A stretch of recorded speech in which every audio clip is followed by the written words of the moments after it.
بسم اللہ الرحمن الرحیم۔ السلام علیکم۔ اب تک آپ لوگوں نے میرے چینل کو سبسکرائب نہیں کیا تو کر لیں اور کمنٹ میں اپنی رائے ضرور دیا کریں۔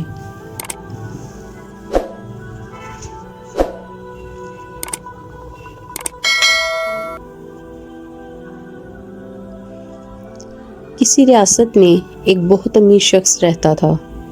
دنیا کی ہر آسائش اس کے پاس تھی۔ اس کا ایک ہی بیٹا تھا جو انتہائی پرتعیش زندگی گزار رہا تھا۔ ایک دن اس شخص نے سوچا کہ کسی طرح مجھے اپنے بیٹے کو اس بات کا احساس دلانا چاہیے کہ وہ کس قدر عیش و عشرت کی زندگی گزار رہا ہے۔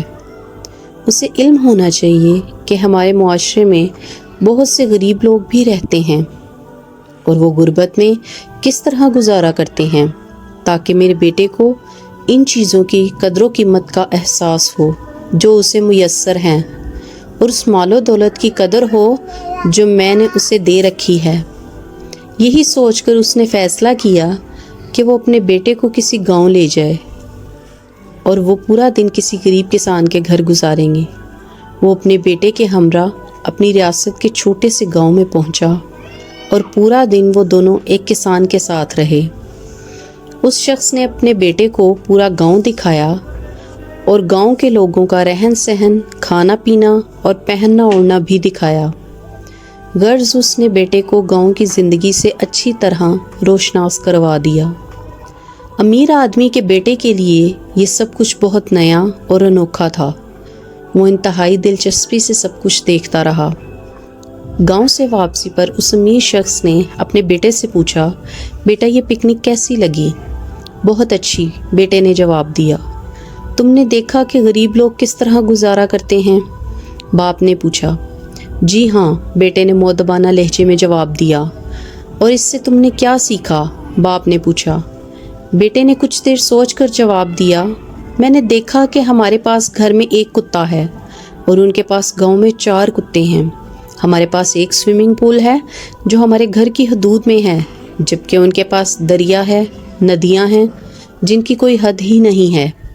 ہمارے پاس قیمتی بلب اور ٹیوب لائٹیں ہیں جو ہمارے گھر کے باغیچے کو رات میں روشن رکھتی ہیں، جبکہ وہاں گاؤں میں غریب لوگوں کے سروں پر چمکتے دمکتے ستارے ہیں جو اندھیرا ہوتے ہی خود بخود چمکنے لگتے ہیں۔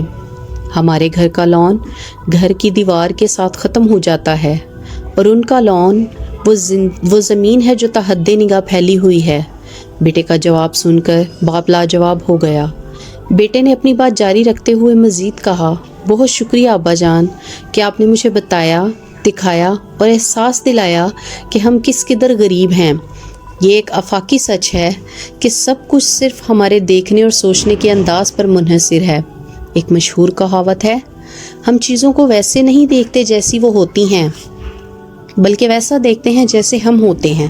ہماری زندگی ہماری سوچ پر منحصر ہے۔ ہم ہمیشہ اسی طرح زندگی گزارتے ہیں جس طرح کی ہماری سوچ ہے۔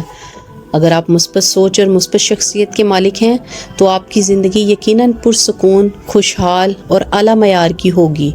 اگر آپ کے پاس پیار، محبت، دوست، خاندان، اچھی صحت اور زندگی کے بارے میں مثبت سوچ ہے تو آپ کے پاس سب کچھ ہے۔ ان چیزوں کو نہ تو آپ خرید سکتے ہیں اور نہ کسی سے چھین سکتے ہیں۔ زندگی میں سب مادی اشیاء آپ حاصل کر سکتے ہیں۔ جو کچھ آپ سوچتے ہیں اور چاہتے ہیں کہ آپ کے پاس مادی اسباب ہوں، وہ مستقبل میں کبھی نہ کبھی آپ حاصل کر ہی لیتے ہیں۔ لیکن اگر آپ میں وہ سب کچھ حاصل کرنے کا جوش و جذبہ اور ہمت جرأت نہیں ہے تو پھر آپ کے پاس کچھ بھی نہیں ہے۔